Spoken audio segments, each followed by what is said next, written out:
So in March this year, after making a lot of progress in my bodybuilding journey, I looked in the mirror. I was much bigger than when I started.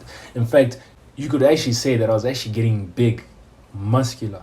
But then I looked in the mirror and I couldn't see my abs. And I was like, you know what? I don't like this. I'm getting too chunky. And I wasn't too chunky. Everyone around me was saying that, oh, you're actually not even that chunky. Like, you're zagging. Yeah. Zagging is exaggerating. This is a side note, but I'm going to make it my mission to make Zimbabwean slang well known because there's no way I'm going to get the slang out of my system. So from now on, I'm not going to speak proper English. When a slang word comes out, it'll come out. But then I'm going to tell you what the word means. So anyways, people around me were saying that I was zagging. I wasn't even that chunky. And I'm going to show you videos from that time. I actually wasn't even that chunky. Like, I looked quite normal, quite good.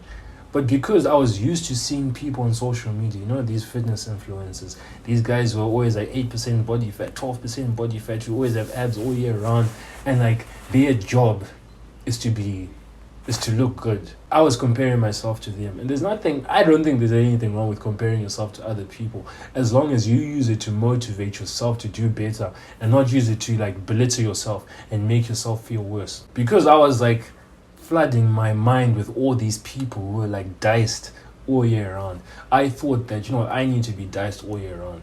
But I've come to realize that, first of all, it's about the journey.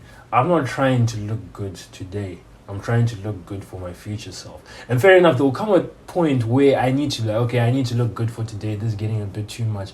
But it's like building muscle is slow, cutting is fast. So for any of you who are struggling with like, I'm getting a bit too chunky, I want to be leaner and whatnot, but then you know you aren't where you want to be. You know, like deep down, you know that once I cut, I'm going to look small and I won't like how I look. That you shouldn't fall prey to social media. Social media isn't real life, right? In real life, people are fat, people are skinny, people are in between. I'm not saying you should be either of those.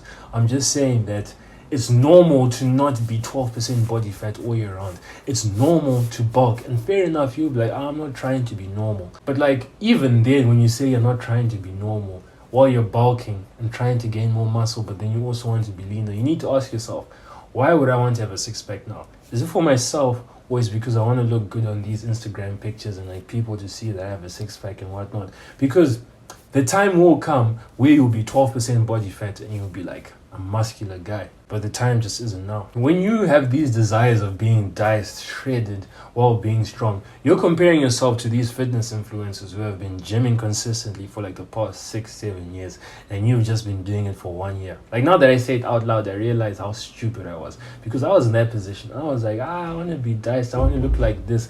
But then I'd only been gymming for about 18 months up until that point. So for me to compare myself to someone who had been doing it for 7 years was actually just stupid. Doesn't make me sad. I don't really regret it, because at the moment I thought it was the best decision I was making. So I realized I could have made so much progress if I just detached myself away from like this fitness world and just carried on bulking, carried on doing what would be better for me in the long term. This is like an unfiltered video. Just take from it what you can. But anyways, if there are any of you who want one-on-one sessions with me, click the first link in the description. It will send you to this booking page where you can book your time. And yeah, I look forward to talking to you guys. I'll catch you guys. Cheers.